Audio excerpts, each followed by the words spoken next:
My favorite time has come. It's the segment everybody waits for every day, Monday through Friday, here on Superior Sports Talk. I'm putting Sam on the hot seat with all the latest hot topics in Minnesota sports called What Does It Mean? Sam, are you ready to roll? I think so. Nervous as usual. Yep. Here we go. Todd McShay's way too early 2023 NFL mock draft was released yesterday with 5 quarterbacks being selected in the first 10 picks. McShay also had the Vikings selecting Alabama defensive tackle Brian Bresee, noting the Vikings had one of the worst run defenses last season and didn't draft an interior D lineman in last weekend's draft. Given McShay's reasoning, what does it mean when trying to project the Vikings run defense in 2022? And given the talent we're going to see next year at quarterback, could next year's draft be the right time for the team to find Kirk Cousins' long-term replacement? Yeah. So first of all, the run defense, I think, could be totally different this year in a new scheme with healthy players. I think it could be better. I mean, Harrison Phillips certainly gives you that Michael Pierce size, so you kind of replaced him apples to apples. Za'Darius Smith and Danielle Hunter are both pretty good against the run, but it's just going to look so different defensively that I have a hard time saying it's going to be bad automatically. Run defense is something that can get cleaned up without a ton of adjustment, and sometimes you know, over a larger sample size, maybe last year was a bit of an anomaly. I think they've brought in some pretty good tackling defensive backs too with Seen and Booth.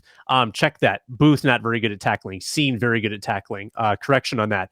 But Cameron Dantzler's proven to be pretty physical. Patrick Peterson is, I don't know if he's hitting like he used to, but he still knows where to be in the right place. So I think the run defense can be better, at least like average this year. Do they get a quarterback in the draft? It's hard to project them being in that top 10 in the draft order. Like, if that's where all the quarterbacks are going, if it's going to be top heavy, I feel like the Vikings are a little too good to be in position to take one. They might, again, kind of be in that purgatory where if they want their quarterback, they're going to have to trade up for it. Brooklyn Nets swingman Ben Simmons, he's going to require 3 to 4 months of rehabilitation after undergoing back surgery on Thursday, but is expected to be fully recovered to return to the court well ahead of preseason training camp in September. What does it mean regarding the future for this former number 1 overall pick who has been just plagued with these issues on and off the court?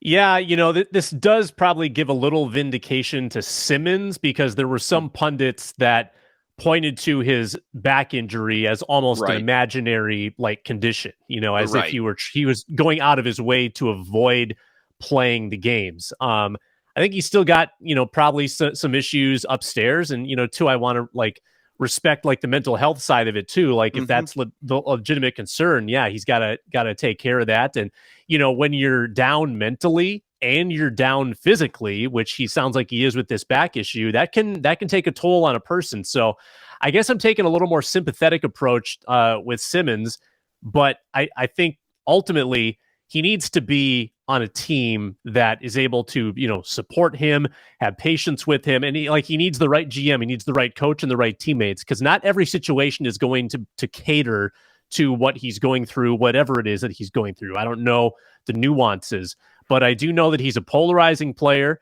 He's very effective in certain areas when he's on the court. I'd almost liken him a little bit, maybe a little better version of Ricky Rubio, where he does a lot of other stuff really well, not necessarily scoring.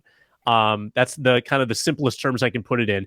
And a player like that can be very valuable on a good team. Maybe not the star, not number 1, not number 2, but maybe the third player on a playoff team. I think he still has, a future in this league, but the clock is ticking. It's been a while since he's been an impact player. Last one. What does it mean with Sam Ekstrom? If they can get past the Blues, the Wild would then face the winner of the Colorado Avalanche and Nashville Predators. Avalanche are up 1-0. They play game 2 tonight. What does it mean when looking ahead and trying to project the Wild's road to the Cup from what we know so far? Well, it's a possible argument that the Wild would have the toughest 2 series to start the playoffs in ever.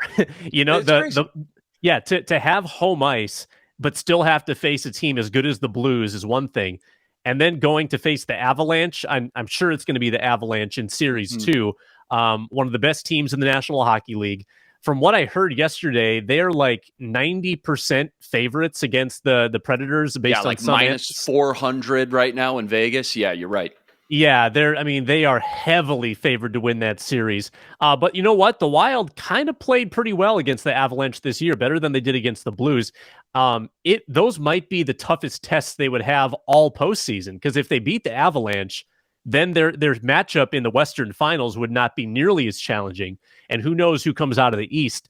Unless it's Florida, the Wild might be favored in that series too. So I think that they're really facing the gauntlet out of the gate. And if they can somehow survive these two series, then they might be legitimately looking at a Stanley Cup run. Yeah, I mean, to be the best, you got to beat the best anyways, I guess, is the only way to really look at that. But man, scratch and claw, those last 3-4 weeks, battle, get the 2 seed, and how are you rewarded? The Blues and then the Avalanche. Just a brutal road to get to the Cup for the Wild.